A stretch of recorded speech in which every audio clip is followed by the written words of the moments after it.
Can you name one big lesson that you learned in 2013? Big lesson I learned in 2013. Uh, don't try to just plug in as much stuff as possible, because when ASICs first started coming out and the price started running up, it was call your mom, call your dad, get your cousins over here. Let's just plug it up. Go, go, go. So that we could take advantage of the price action.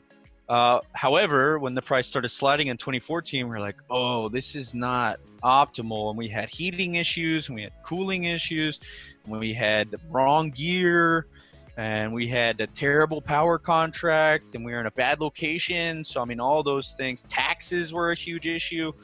So all those things kind of you'll see all those things happen around a halving or around a huge price drop off.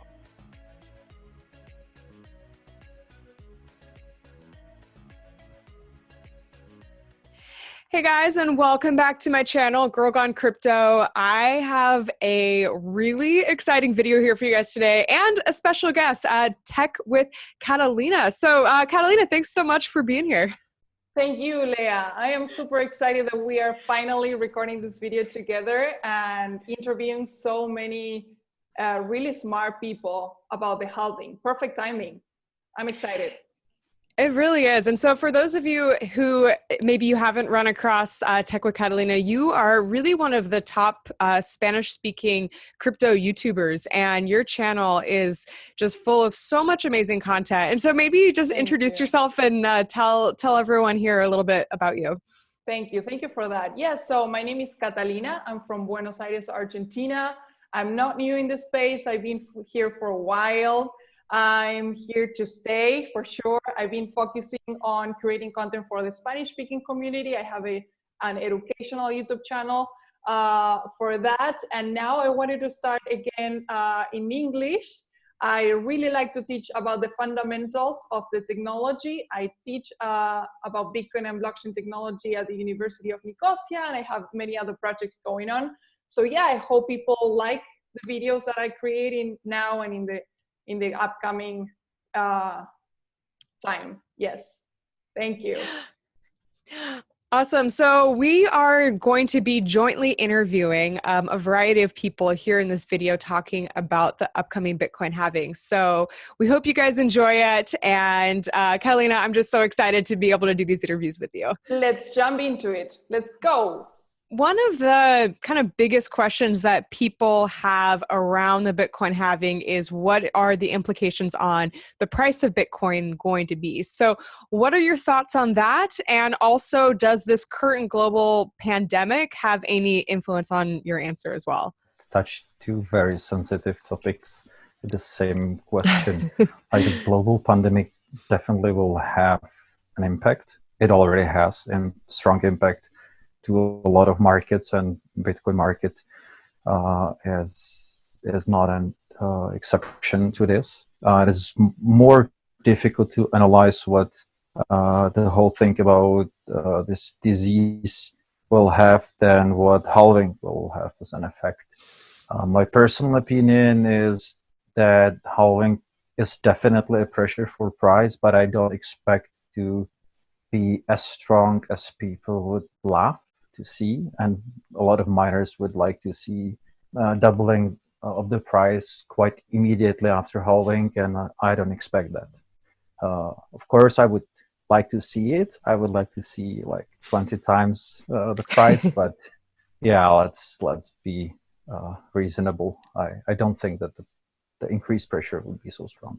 I can tell you that what my thoughts are is we'll see something very similar to the past few halvings, where the price will probably creep up just before the halving, and then probably go down for a few months, and then it'll stay low, and then maybe after 6 or 8 months it'll start to go back up. That's just my personal opinion. As far as the pandemic and what we're seeing, I can tell you that for one of my newest operations that we're building out in Canada specifically, the shipments have been delayed, not for miners, but for materials that we use for building our racks, more transformers, that kind of stuff. And as far as the new one that we're building in the States, we have not really seen any kind of construction delay yet. But so we're not manufacturers being very awesome and they're shipping the gear on time.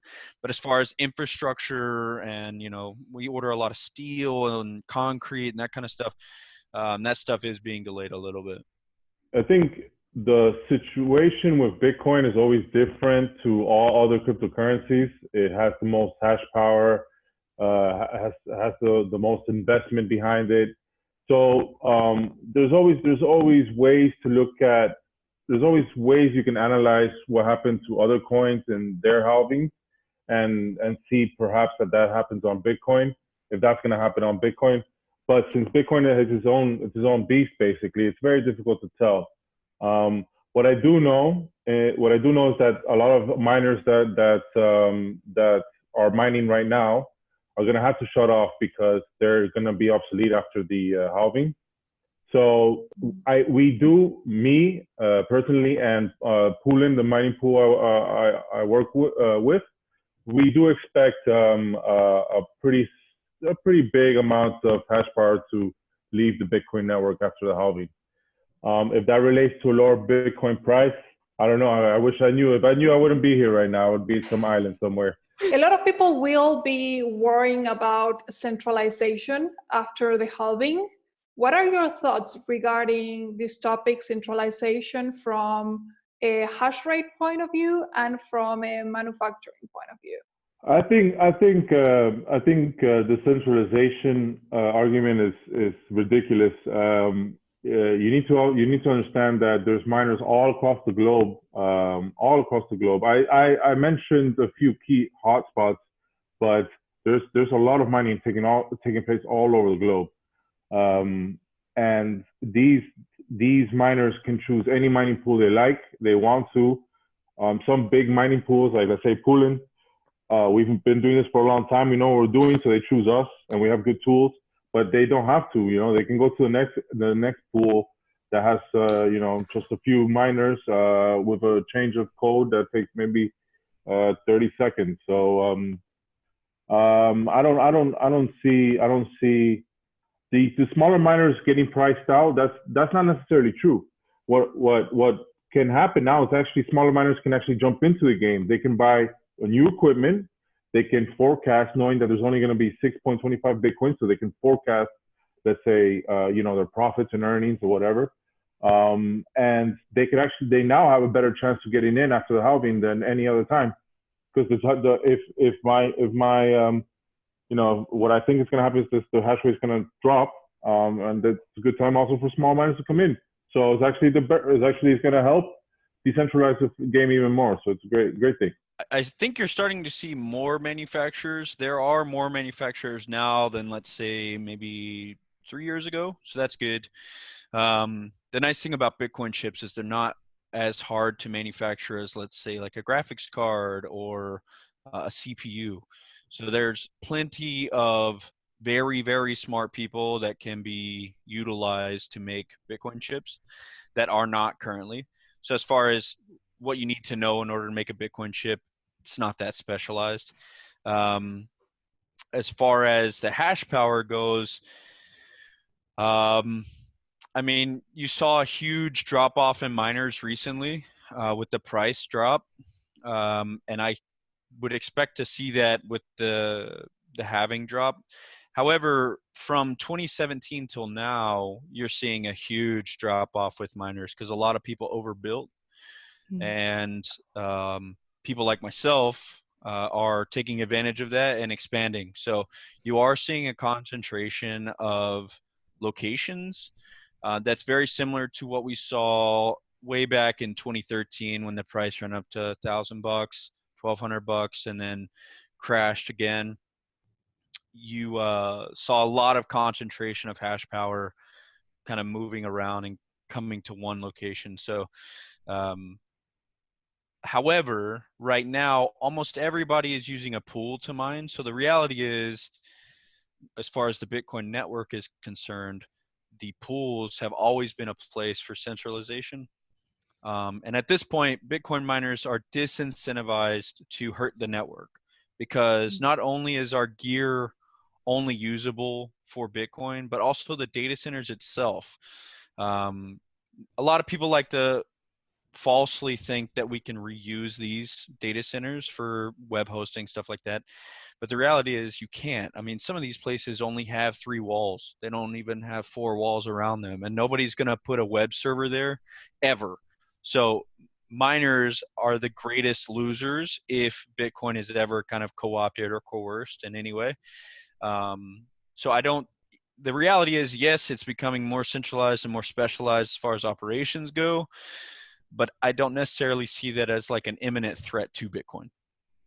Unfortunately, it increases the pressure for being efficient as a miner, and without rising price, inevitable consequence of halving is somebody is going to be kicked out of the game, which typically is the smallest miners or the least efficient miners. And again, unfortunately, it is a pressure for like leaving the smaller, more distributed miners out of game. But at the same time, there are like counter pressures for like pushing the distribution of miners, at least geographically, more than in previous years, because the competition is stronger and stronger, so that people need to find places with very cheap electricity, and it tends to be spread geographically because the sources are typically local, and once you would have to include transfer of the electricity, then the price goes up. So the miners are typically forced to go to the electricity source and not vice versa. So there are other pressures than halving helping with this centralization pressure, let's say. Yeah, but it's how it is. There is not a lot of things what can be done against that. How do you see government regulations impacting the mining community, and what are your thoughts on how that might change in the next coming years? Regulation is one I get a lot since I've got a lot of experience in China.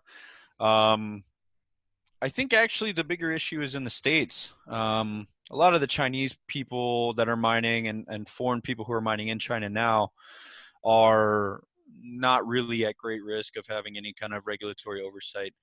As far as the states go, I mean, that's always an evolving situation. And the reality is, I mean, the US doesn't even know what they want ever. So we're always kind of in a constant state of flux. Canadian miners have gotten recently good news. People who mine in India got great news recently. So I think now the focus for regulation on how it concerns miners is shifting stateside. But the concerns are broad and not very targeted at this point yet. So I think it's still a developing story. It's actually a very, very important factor in mining, because let's say you're mining in Venezuela. Well, no, Venezuela is a bad example. Let's say you're mining in Uzbekistan or Uzbekistan. Uzbekistan was a really hot spot in mining just a year ago or a year and a half ago. And all of a sudden, the Uzbekistan government said, "Oh, you can't mine anymore; it's illegal." Or no way, what they did is they just jumped the price of electricity to 100% to all the mining farms. So they didn't make it illegal, but they just basically shut down all the mining farms like that. And then they added regulation, and they're actually right now building their own mining pool, their own national mining pool, which is required, which all mining farms based in Uzbekistan must go through their mining pool. So it's as a mining farm operator, your risk tolerance is always something you need to consider. If you want to go for the cheaper electricity, and let's say in Uzbekistan, because it's very cheap, you're gonna have to. The risk is that the government might change its mind one day and say, look, it's 100% more expensive now to mine in our country. Or you go to a little bit more expensive in terms of electricity costs, like Iceland, for example, which Iceland is a very stable government in the EU, and nothing's gonna happen there. So yeah, that's something that you have to consider.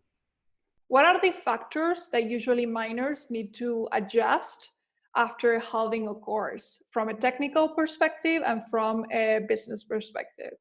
I don't see there is a difference for miners.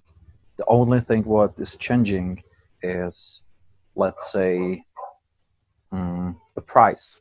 It's the same. Halving is, from miners' perspective, it's completely the same as uh, lowering the price to half, and it happens every so often. Like the last price dip, when we lost, I don't know, 60% of the price, was kind of halving, because the income for miners got cut into half. Mm-hmm. And right now, the only difference for miners is it's planned, it's projected to some particular date. Everybody knows it's going to happen, but this is the only difference. So from like strategic perspective, I don't think there's a lot to do other than being efficient, which is always present need for miners to be like. Yeah. From this perspective, I don't see halving as something very special. It's just planned. Everybody knows the date. It's the only difference.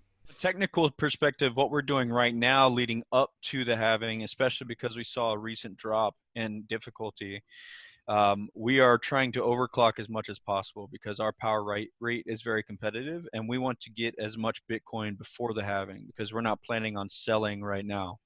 So from a business and technical standpoint, leading up to the halving, we are overclocking our machines to get as much hash rate as possible to get as much Bitcoin because we're not planning on selling. My operation specifically is not planning on selling our Bitcoin until well past the halving. However, post-halving, what we're trying to do is we've already paid for our power contract for all of our locations currently for up to 18 months. So we have 18 months of runway to kind of try to hedge against the Bitcoin price using our Bitcoin. So right now it's a stockpile game. And then afterwards, it's more of a hedging game to see kind of what the price action does on into the future. From a technical perspective, there's no difference really, because remember that halving is just a protocol rule that's been put in by Satoshi Nakamoto. There's nothing to do there. Business side is where it's really something to look into.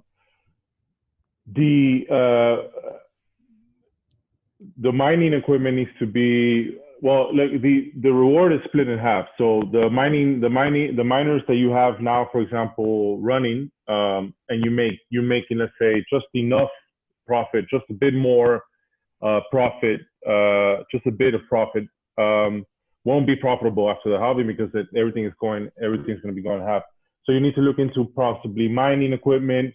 And if you want to continue mining with this old equipment, you need to find a cheaper source of electricity or sell it to someone, which is difficult. It's difficult to sell machines. There's the regions where a lot of mining takes place are in China, Russia, Kazakhstan, Uzbekistan, Venezuela, Argentina, Paraguay, United States and Canada, and to some extent Norway and Iceland, a bit of Sweden, I think as well. So these places are all over the place. So to send these miners and sell these miners and to get these miners to new locations is one hell of a logistical nightmare. So that's also a problem. And then one thing that's always a problem in mining is the regulatory regulation in these countries. What opportunities do you think that the halving presents to the mining community? Because the Bitcoin halving is also going to have an effect on other GPU miners currently. And a lot of people right now are doing what's called spec GPU mining. They're speculating on new tokens, this kind of stuff. So they're mining at a loss in hopes that maybe a year or two in advance, they can sell them at a profit. And the halving will give these kind of altcoins some interesting dynamics. I can't say if it'll be good or bad because right now we just mine Bitcoin. I don't know if that answers the question necessarily. So I think Yeah. in general, it's not Yeah. so much about Bitcoin miners, but more about GPU miners currently. I think it's just the same game.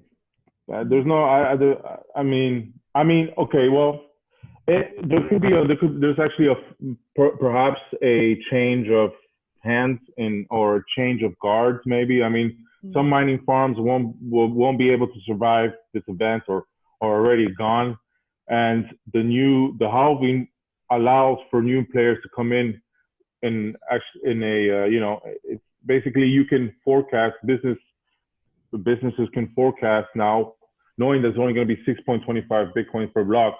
So as a new player, this is actually a good time to come into mining. So that is actually, and I'm a big believer of capitalism, and I believe the more competition and the more different parties trying to do something, the better it is at the end of the day.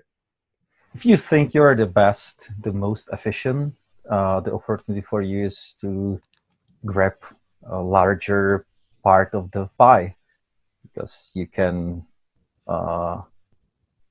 let other people bleed out, and then you can be stronger, bigger. This is probably the biggest opportunity for some smaller portion of miners, but otherwise, I don't think it is so big difference in general. What impact do you think the halving will have on the mining industry? It could be either positive or negative.